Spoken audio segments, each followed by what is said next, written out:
Hello everyone, आप सभी का एग्जाम होप सो अच्छा गया होगा और बहुत सारे बच्चों ने थोड़ी सी आशंका जरूर जताई है कि सर हमारा इतने इतने मार्क्स आ रहे हैं बट स्टिल हमारा प्रीलिम्स क्वालिफाई नहीं हो रहा है।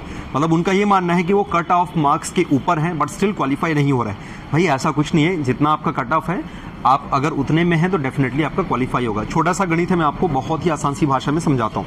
मान लेते हैं आपने टोटल क्वेश्चन अटेम्प्ट किए 72 प्रश्न आपने अटेम्प्ट किए, कोई से भी कैटेगरी के हों, मेल हो फीमेल हो, बस इस एग्जांपल्स को लेके आप समझना, बहुत आसानी से आपको समझ आ जाएगा। ठीक है, 72 क्वेश्चन आपने अटेम्प्ट किए, 60 क्वेश्चन आपका सही हुआ, 12 क्वेश्चन आपके गलत हुए।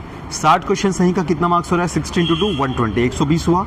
12 प्रश्न आपके गलत हुए तो कितना हो गया? 12 दूना 24, और 24 से आपको फिर मतलब 2/3 अपन जो करते हैं ना, यानी कि 2/3 जो आपके निगेटिव मार्किंग में चला जाता है, तो वहां से आप हटा लीजिए तो आपको बचेगा 8 नंबर, राइट।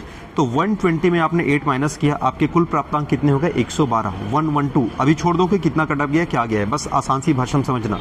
आपने 60 क्वेश्चन सही करे, 12 गलत किया, टोटल मार्क्स आपके बन गए 112, 112। ठीक, अब समझना यहाँ पर जो कुछ क्वेश्चन विलोपित हुए, 3 प्रश्न यहाँ पर विलोपित हुए, तो इसका गणित कुछ ऐसा होता है। यदि विलोपित ना होता तो हम कैसे लिखते हैं इसको? 120 गुना 100 डिवाइडेड बाई 100।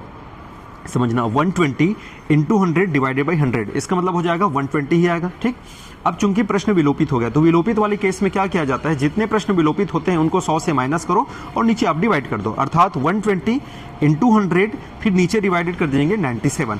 अच्छा, अब 100/97 करोगे ना तो कोई खास फर्क नहीं पड़ता, मतलब 112 जो है वो 112.124 ऐसा समथिंग कुछ आएगा, कोई बहुत बड़ा फर्क नहीं पड़ जाएगा। जो सबसे बड़ा डाउट था बच्चों को कि सर 3 प्रश्न विलोपित हुए तो क्या उनका सही मार्क्स यानी कि 3 × 2 3 दूनी 6 नंबर क्या आगे होगा क्या? मतलब 112 है तो क्या मेरे 118 होगा क्या? बोले नहीं भाई ऐसा नहीं है, 112 है, 112 दशमलव समथिंग कुछ हो सकता है। तो पहले दिमाग में बिठा लो, प्रश्न विलोपित हुए हैं लेकिन काउंटिंग अभी भी वैसी होती है जैसे पुरानी होती है, थोड़ा बहुत फर्क पड़ता है जिसकी मैंने यहाँ पे चर्चा कर दी।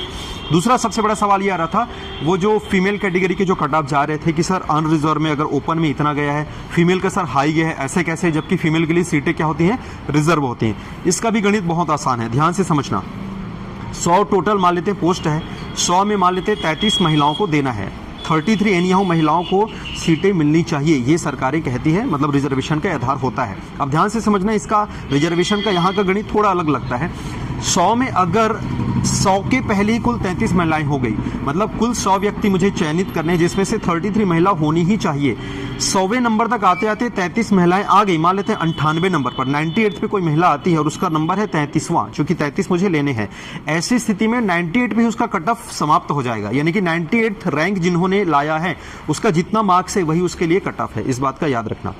अगर ऐसी स्थिति में मान लेते 100 बच्चे कुल लेने हैं हमको और केवल 32 महिलाएं वहां पर आई हैं, तो अभी भी एक महिला यहां पर बची हुई है। ऐसी स्थिति में अब हमको आगे जाना पड़ेगा, मतलब अब जो महिलाओं वाला जो कट ऑफ है वो नॉर्मल कट ऑफ से थोड़ा सा कम होगा। कब? जब कुल 100 में 32 महिलाएं बस आई है और एक अतिरिक्त महिला मुझे जब लेना होगा। जब याद रखिएगा, कुल पोजीशन में कुल आपके जितने भी पोस्ट आते हैं, यदि उसमें कुल महिलाओं की जितनी न्यूनतम संख्या है अगर शामिल हो चुके हैं, अगर आ गई हैं, ऐसी स्थिति में कट ऑफ जो होता है वो ओपन की तुलना में थोड़ा सा हाई होता है। इसीलिए बहुत सारे जो महिलाएं फीमेल कैटेगरी के जो बच्चे हैं वो कह रहे हैं कि सर फीमेल का जो है वो कट ऑफ हाई गया है, उसके पीछे का केवल रीजन, केवल लॉजिक यही है। उम्मीद करता हूं कि ये चीजें आपको समझ आई होंगी। यदि और भी कुछ डाउट है किसी भी चीज को लेकर तो आप बिल्कुल यहां पर कमेंट करें, हम और भी ऐसी वीडियो को आपको लेकर आएंगे। और यदि आप इस चैनल पर नए हैं तो हमारे लिए सब्सक्राइब आप जरूर करें। Thank you.